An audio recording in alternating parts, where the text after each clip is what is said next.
Assalamualaikum warahmatullahi wabarakatuh. Syukur Alhamdulillah kita bisa berjumpa lagi di channel ini. Salam sehat, salam sejahtera bagi kita semua.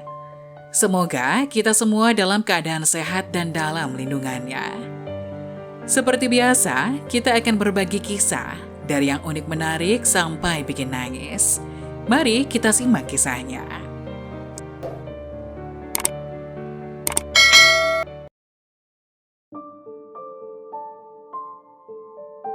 Inilah rahasia dan keutamaan sholat subuh dan asar waktu di mana malaikat menyaksikan. Simak ulasannya. Subuh adalah salah satu waktu di antara beberapa waktu di mana Allah Subhanahu wa Ta'ala memerintahkan umat Islam untuk mengerjakan sholat. Allah Subhanahu wa Ta'ala berfirman, "Dirikanlah sholat dari sesudah matahari tergelincir sampai gelap malam, dan dirikanlah pula sholat subuh.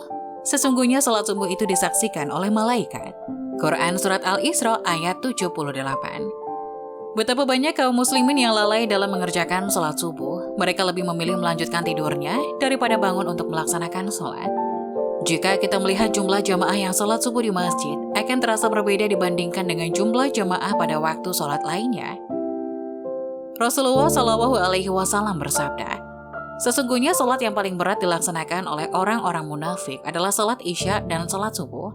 Sekiranya mereka mengetahui keutamaan keduanya, niscaya mereka akan mendatanginya sekalipun dengan merangkak." Hadis riwayat Bukhari dan Muslim.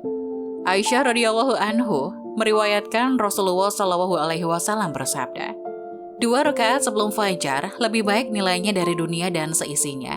Hadis riwayat Muslim dan Tirmizi. Lantas, mengapa waktu subuh yang sering diungkapkan dalam berbagai ayat? Allah Subhanahu wa Ta'ala berfirman, "Dan demi subuh apabila fajarnya telah menyingsing." Quran Surat At-Takwir ayat 18. Di dalam ayat lain juga dikatakan, "Katakanlah aku berlindung kepada Tuhan yang menguasai subuh." Quran Surat Al-Falaq ayat 1.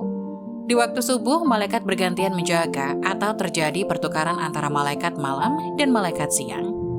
Kemudian malaikat malam menghadap dan melaporkan kepada Allah Subhanahu wa Ta'ala tentang apa yang sedang dikerjakan oleh hambanya di waktu subuh sebelum akhirnya digantikan oleh malaikat siang. Rasulullah Shallallahu Alaihi Wasallam bersabda, "Di tengah-tengah kalian ada malaikat yang silih berganti bertugas mengiringi kalian di waktu malam dan siang. Mereka berkumpul ketika sholat asar dan sholat subuh. Malaikat yang mengawasi amal kalian di malam hari naik ke langit. Lantas Allah bertanya kepada mereka, padahal Allah lebih mengetahui keadaan mereka, 'Bagaimana hamba-hambaku ketika kalian tinggalkan?' Para malaikat menjawab, 'Kami tinggalkan mereka sedang mereka tengah mendirikan sholat, dan kami datangi mereka sedang mereka mendirikan sholat." Hadis riwayat Bukhari. Pikirkan bagaimana di waktu itu jika sedang tidur atau lainnya. Mungkin para malaikat akan menjawab, "Kami tinggalkan si fulan sedang ia tidur, dan kami datangi si fulan sedang ia lelap dalam tidurnya." Tidak hanya subuh, di waktu asar malaikat siang berganti tugasnya dengan malaikat malam. Maka sholat asar juga disaksikan langsung oleh malaikat, dan malaikat siang akan melaporkan kepada Allah Subhanahu wa Ta'ala apa yang dilakukan oleh hambanya.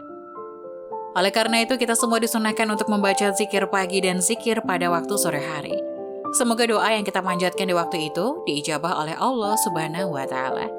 Allah Subhanahu wa Ta'ala berfirman, "Maka bertasbihlah kepada Allah pada petang hari dan pada pagi hari." Quran Surat Ar-Rum ayat 17. Berikut di antara beberapa keutamaan yang mengerjakan salat subuh dan asar. Di antaranya, 1. Salah satu penyebab masuk surga. Rasulullah Shallallahu Alaihi Wasallam bersabda, "Barang siapa yang mengerjakan salat bardain, yaitu salat subuh dan asar, maka dia akan masuk surga." Hadis riwayat Bukhari dan Muslim. 2. Salah satu penghalang masuk neraka. Rasulullah Shallallahu Alaihi Wasallam bersabda, "Tidak akan masuk neraka orang yang melaksanakan sholat sebelum terbitnya matahari dan sholat sebelum tenggelamnya matahari." Hadis riwayat Muslim. 3. Barang siapa mengerjakan sholat subuh, maka dirinya dalam perlindungan dan penjagaan Allah. Rasulullah Shallallahu Alaihi Wasallam bersabda, "Barang siapa yang sholat subuh, maka dirinya dalam perlindungan Allah." Hadis riwayat Muslim. 4. Dihitung seperti sholat semalam penuh. Rasulullah Shallallahu Alaihi Wasallam bersabda, "Barang siapa yang sholat isya berjamaah, maka seolah-olah dia telah sholat malam selama separuh malam. Dan barang siapa yang sholat subuh berjamaah, maka seolah-olah dia telah sholat pada seluruh malam." Hadis riwayat Muslim. 5. disaksikan para malaikat. Rasulullah Shallallahu Alaihi Wasallam bersabda, dan para malaikat malam dan malaikat siang berkumpul pada salat fajar. Hadis riwayat Bukhari dan Muslim. Meskipun jaminan bagi orang yang mengerjakan salat subuh adalah surga, namun tidak sedikit yang melalaikannya. Jika kita sangat sulit untuk mengerjakan salat subuh, maka pikirkanlah bagaimana jika hari ini adalah subuh terakhir kita di dunia. Wallahu a'lam bishawab. Semoga informasi tadi dapat memberikan hikmah dan manfaat untuk penonton semuanya. Jangan lupa like, subscribe video ini agar tidak ketinggalan info-info bermanfaat selanjutnya. Sekian dari kami, terima kasih. Wassalamualaikum warahmatullahi wabarakatuh.